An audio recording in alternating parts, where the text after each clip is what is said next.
Dancing भुना पनीर। मनाली नामक गांव में एक बूढ़ा आदमी अपनी बीवी और लड़का आत्माराम के साथ में रहता था। जीवन राम एक ठेले पर आलू चिप्स बेचा करता था।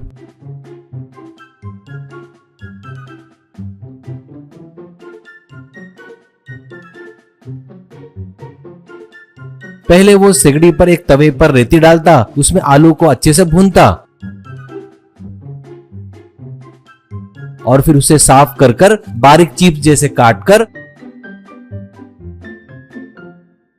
उस पर नमक मिर्च मसाले डालकर बेचता था।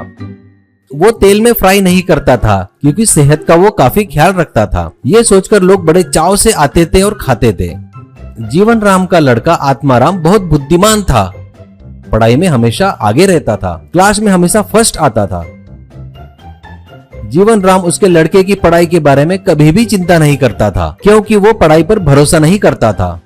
वो हमेशा अपने लड़के से कहता था, बेटा इतना पढ़ते हो, पढ़ाई करके क्या करोगे बेटा? पढ़ाई छोड़कर आजा मेरे ठेले पर, अपना काम देख ले, मेरे बाद तुझे ही चिप्स बेचना है। पर वो नहीं मानता था और कहता था, आत्माराम, नहीं पिताजी, पढ़ाई बहुत जरूरी है इंसान के लिए। मुझे पढ़ लिख कर IAS ऑफिसर बनना है। इसमें समाज में और गाँव में मेरा बहुत अच्छा नाम होगा और मुझे समाज की, लोगों की सेवा करने का मौका भी मिलेगा। जीवन राम, समाज सेवा कहते, समाज सेवा करेगा ये पागल कहीं का।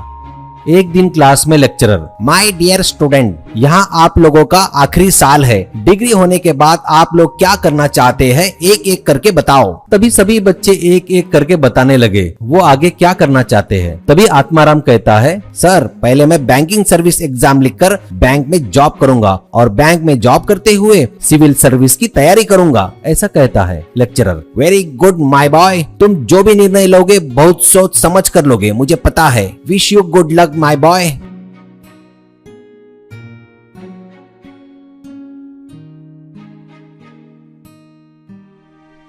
आत्माराम अच्छी पढ़ाई करके एग्जाम अच्छा लिखता है और फर्स्ट क्लास में पास होता है और घर में आकर बताता है। तब पिताजी, फर्स्ट आया ठीक है, हमें बहुत खुशी हुई, पर आगे की पढ़ाई कराने की हिम्मत मुझ में नहीं है। कल आजा मेरे ठेले पर चिप्स बेचने। ऐसा कहता है। माँ, ये क्या कह रहे हो जी? बेटा इतने अच्छे मार्क्स लेकर फर्स्ट आया है और आप उससे ऐसे बात कर रहे हो। बच्चों को पढ़ाना माँ बाप की जिम्मेदारी होती है, ये मत भूलिएगा आप। पिताजी, हाँ पता है, जिम्मेदारी थी करके अब तक पढ़ाया मैंने, अब मुझसे नहीं होगा।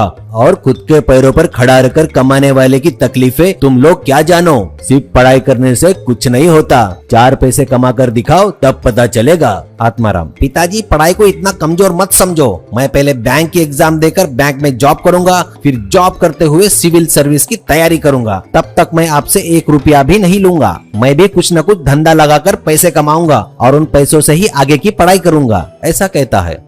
अगले दिन ही आत्माराम उसके पिताजी के ठेले के आगे अपना ठेला लगाता है। डांसिंग भुना पनीर ऐसा बोर्ड लगाता है, अपना धंधा शुरू करता है और कहता है, अरे सुनो सुनो पनीर खाने वालों, आपके स्वास्थ्य के लिए बहुत उपयोगी है। इसमें जो पोषक तत्व है वो हमारे लिए बहुत जरूरी है। सुनो सुनो, लेकिन हम उसे तेल में तलेंगे तो उसके पोषक तत्व नष्ट हो जाएंगे। लेकिन हम कच्चा पनीर भी नहीं खा सकते, इसलिए मैं लाया हूँ डांसिंग भुना पनीर। यहाँ पर मैं रेत पर पनीर को भूनकर आप लोगों को खिलाऊंगा। आइए आइए, एक बार टेस्ट करके देखिए। ऐसा चिल्लाता है। ये सुनकर पिताजी के पास खड़े लोग उसके गाड़ी के पास आते हैं। ऐसे ही वो रेत में पनीर को भूनता है तो पनीर के टुकड़े उछलते हैं, इसलिए इसका नाम डांसिंग भुना पनीर रखा था।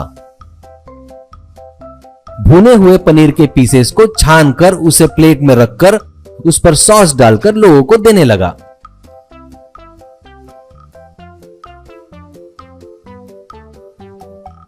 ये खाकर उसके स्वाद पर लोग फिदा हो गए और कहने लगे, जीवन राम जी, आपके आलू चिप्स से बहुत ज्यादा टेस्टी है ये पनीर। आपके लड़के ने तो माहौल कर दिया।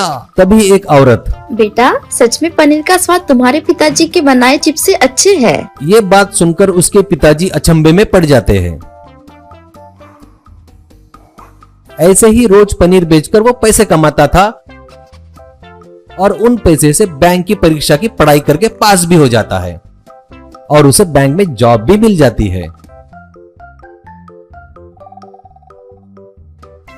अब वो बैंक में जॉब करते हुए सिविल्स की तैयारी करके परीक्षा लिखता है।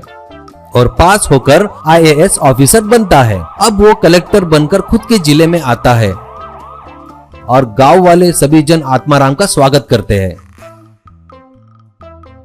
ये देख पिताजी आत्माराम से माफी मांगता है। तभी आत्माराम अपने गले का हार निकालकर अपने पिताजी के गले में डालकर अपना प्यार व्यक्त करता है।